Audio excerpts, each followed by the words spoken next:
안녕하십니까, 알려십니다. 네, 실거래가 데이터를 업데이트하다가 야, 어떻게 한 지역 근처 지역에서 이렇게 극명하게 서로 차별화가 되냐.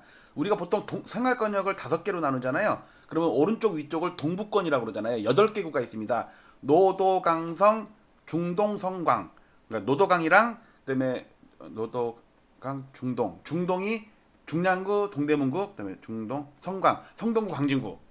그런데 한강 쪽으로는 성동구랑 광진구랑 있고 좀 거기가 중랑천인가요? 그걸 따라 올라가다 보면 노원구, 도봉구가 나오잖아요. 그런데 아파트 값이 뭐 가격 차이가 나는 건 그럴 수 있어요. 뭐 강남이랑 뭐 예를 들어서 시골이랑 가격 차이가 날 수 있잖아요. 근데 방향이 너무 거꾸로 가. 자, 뭐 보도록 하겠습니다. 제가 매일 업데이트하다 보면 요거 서울 아파트 1520개 단지를 매일 업데이트하다 보면은 어저께랑 오늘이랑 가격이 변한 게 있을 거 아니에요. 이제 실거래가가 신고가 되면 그럼 이렇게 빨간색이랑 파란색이랑 표시가 됩니다. 예를 들어서 여기 용산구, 중구는 한 건도 없어요. 색깔 변한 게 없잖아요. 여기에 보면은 또 여기 성동구 여기 성동구인데 엄청나게 거래가 많죠. 그리고 또 빨간색이 되게 많잖아요.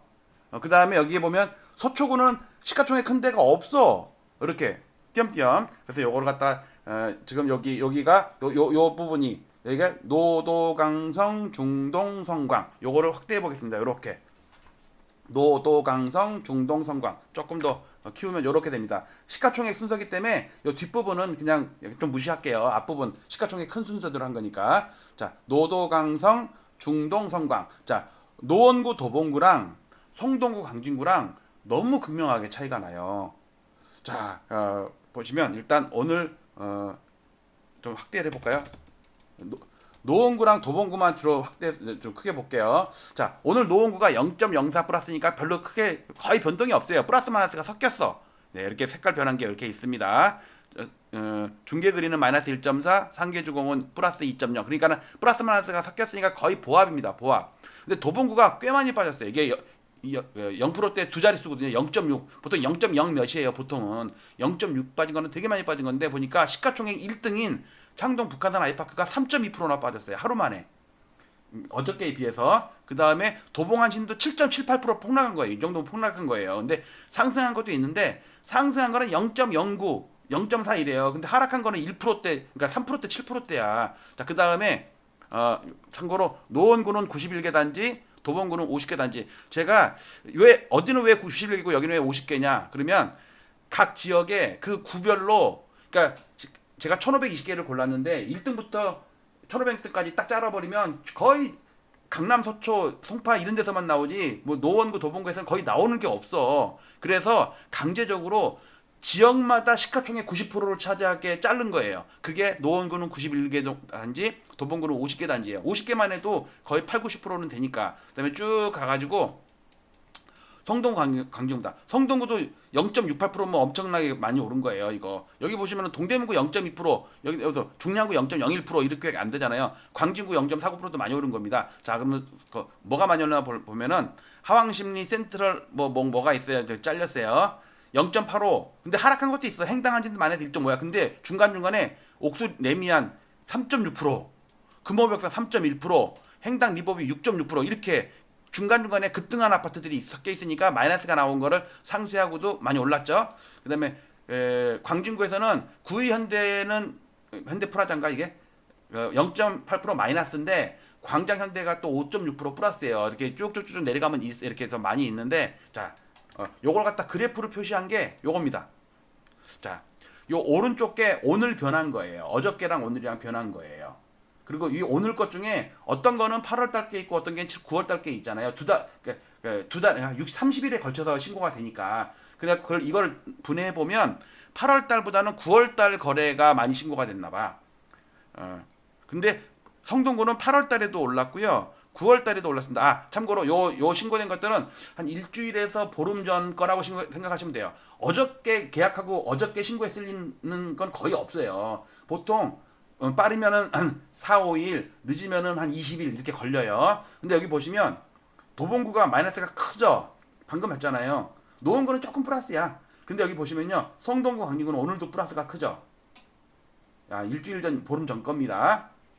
자, 그래서 이걸 조사한 게 요겁니다. 요게 25개 구를 1년치거든요. 1년치 이게 어저께요. 그러니까 8시 30분에 어저께 거를 캡처한 다음에 데이터를 업데이트하고 나서 8시 48분에 다시 캡처한 거예요. 그러면은 어제 오늘 조금씩 변한 거 보이세요? 어제 오늘 그래서 제가 광진구 성동구 광진구랑 여기에 노원구 도봉구 요거만 두 개를 잘랐습니다. 보기 편하게. 자, 이게 성동구 광진구의 어저께 겁니다.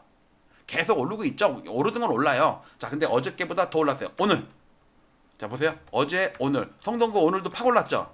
아까 봤잖아요. 막 3% 6% 오른 것들. 근데 광진구는 고점은 변하진 않았어. 근데 날짜별로 조금씩 오른 것도 있어요. 자, 이 반면에 그 Y축 스케일은 동일합니다. 그러니까 보세요. 노원구는요 올해 오른 게 이거야. 이거 성동구가 이렇게 오를 때 노원구는 이렇게 올랐어요. 광진구가 이렇게 오를 때 도봉구는 이렇게 올랐는데, 문제는 보세요. 노원구는 7월달 이후로 고개 숙이고 있죠. 이렇게 그동안 그나마 서울 아파트가 불장이니까는 같이 올랐어. 올해 들어서 도봉구도 올랐어. 근데 최근 들어서 고개 숙이죠. 그런데 오늘은 도봉구가 또 급락을 했어요. 자, 어제 오늘 이거 보세요. 이거 노원구는 조금 변했어요. 오히려 어제 오늘. 자, 얘는 어제 오늘 급락을 했죠. 한두 건이 아니에요. 어제 오늘 신저치까지 나와버렸어. 최근 들어서 몇 달 동안에.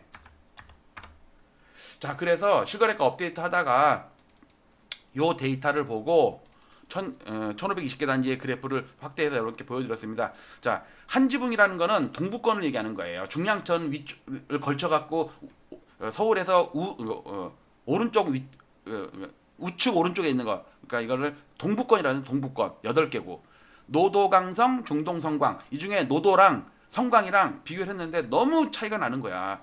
그러니까 서울 강서구랑 강동구랑 이렇게 멀리 떨어져 있는 데가 차이 나는 거는 있을 수가 있다고 생각했는데 바로 옆이잖아요. 성동구랑 광진구 바로 위에 가면 노원구, 도봉구, 중량구 뭐 다 이쪽이야.